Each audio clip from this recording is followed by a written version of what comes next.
Hello all, welcome back to another video and welcome to Sammy G's World of Cinema.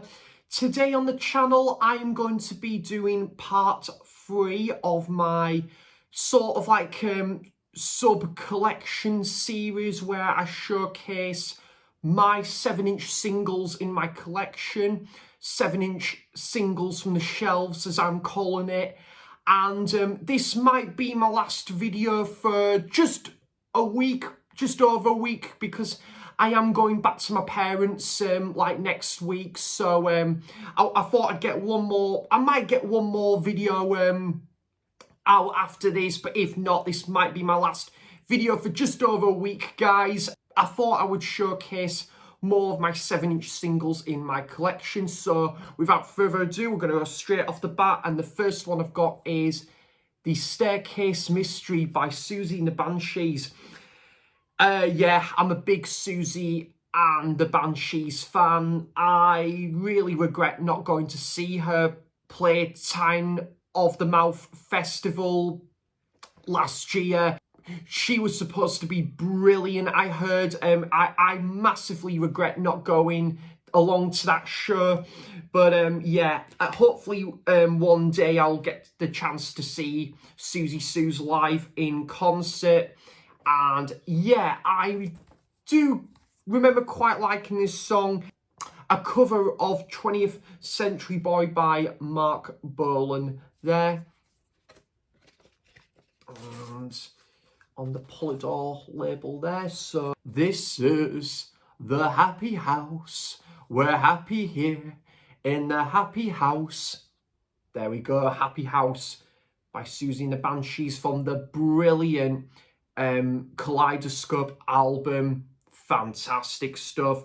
And this is followed up by the B-sides Drop Dead and Celebration. So yeah, I do love this song. I think Susie didn't have loads of like her early singles on the 12-inch format. I think it was just 7-inch, and then eventually most of her singles would feature on the 12-inch single format, and I've got a few of them in my collection. Criminally, a non-album single, and I say criminally because I personally think, guys, this should have definitely featured on the Scream album. Absolutely, the debut album, Hong Kong Garden. This is absolutely wonderful. Why this didn't feature on the debut album, The Scream, I do not know. It was a bit of a missed opportunity there, but this is a classic post-punk single nonetheless. And then the same title as the John Carpenter film, Christine, again taken from the Kaleidoscope album, which is wonderful. And this is backed with the B-sides Eve White and Eve Black, I think it is. Really good stuff. Actually, did I say the B-side for Hong Kong Garden? I don't think I did.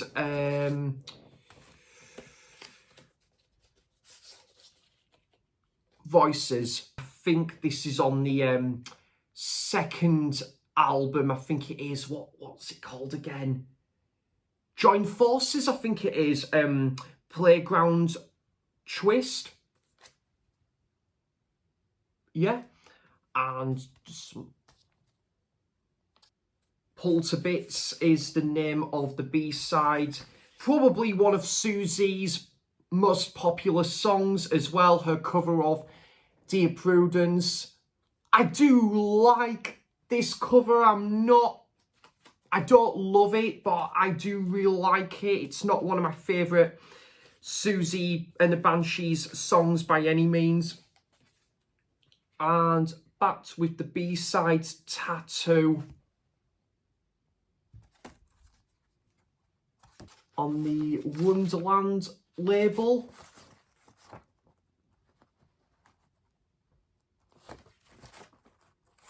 Yeah, I pretty much love most of Susie's stuff, to be honest, and I do really like this. It's just, yeah, I don't hold it in high regard as a lot of her other singles.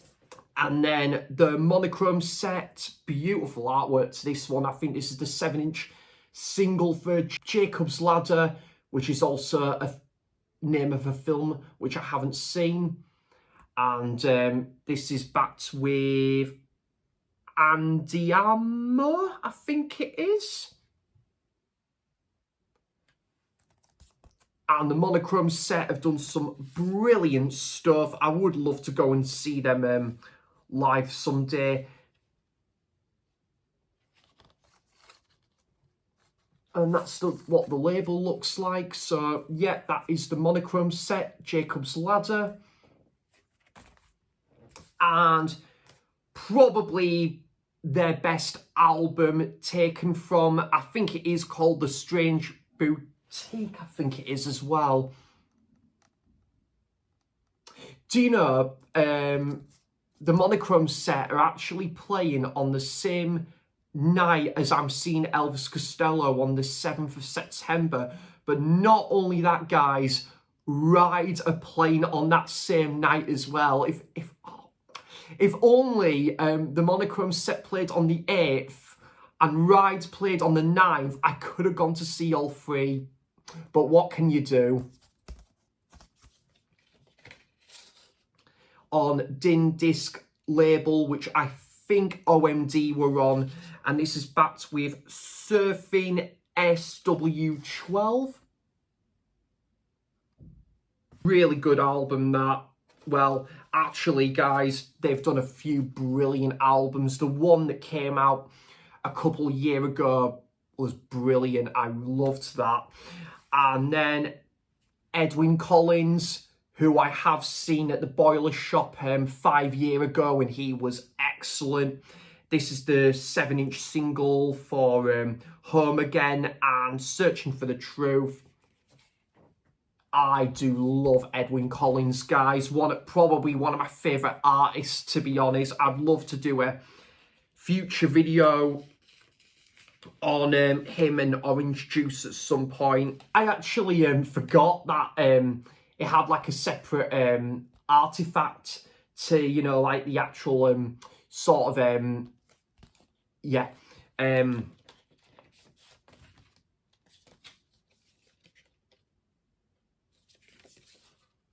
And on Heavenly Records there. And then super underrated band, we have the Rezillos and Sensible, and I think there's I Can't Stand My Baby and I Wanna Be Your Man. Scottish punk band, really good stuff, guys. I think they've only released about 2-3 albums, I think, in total. I'm not entirely sure, but that's on, yeah, So, I Wanna Be Your Man, I think there's Beatles song, and I Can't Stand My Baby. So on the, oh yes, on the Sensible label, sorry. Right, the Rezillos.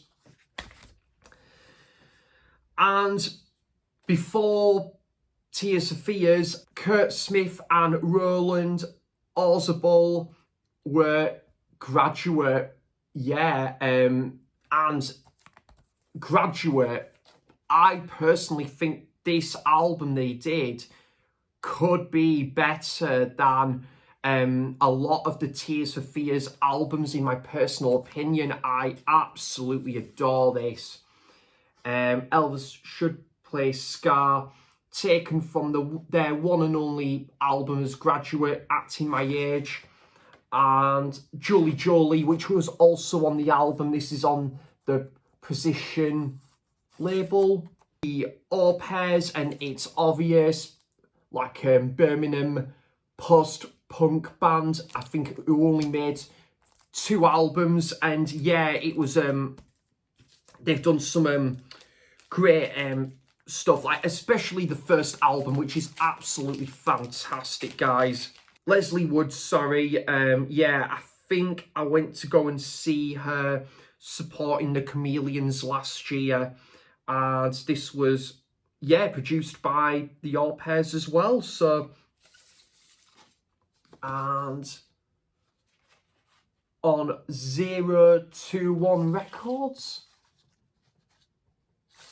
I'll finish on these three singles by the same band, and that's Skids and Goodbye Civilian. Yep, taken from the what's the album name? The Absolute Game album, and I think it is. Yeah, it's that is a wonderful album they did, and yeah, this is Sorry guys, oh, God, I've done it again. The All Pairs 7-inch single. So that was, what was that? Yeah, It's Obvious. That's with I think it's Diet back with It's Obvious. I've still got my morning head on, guys. Apologies there. From the wonderful debut album, I think it's Scared to Dance, again from the Skids. Fantastic debut album, and that's the single Into the Valley, which I believe is the first track on that album as well. And you have the live version of TV Stars, and on the Virgin label there. And to finish this part 3 off with this, we have Charade, which I think is also taken from the Scared to Dance album.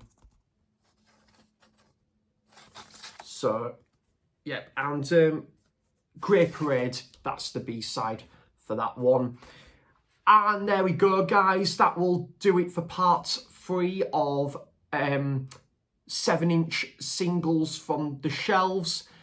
Do let me know in the comments what's your thoughts on any of these artists or bands that I have talked about here today on the channel. I would love to know all of that good stuff in the comments down below.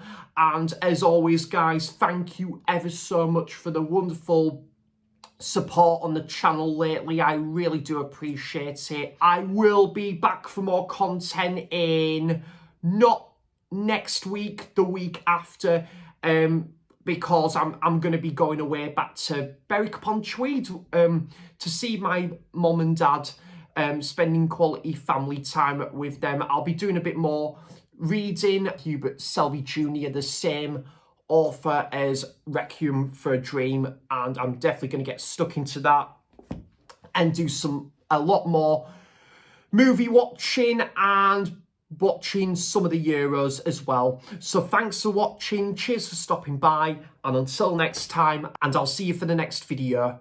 Bye bye.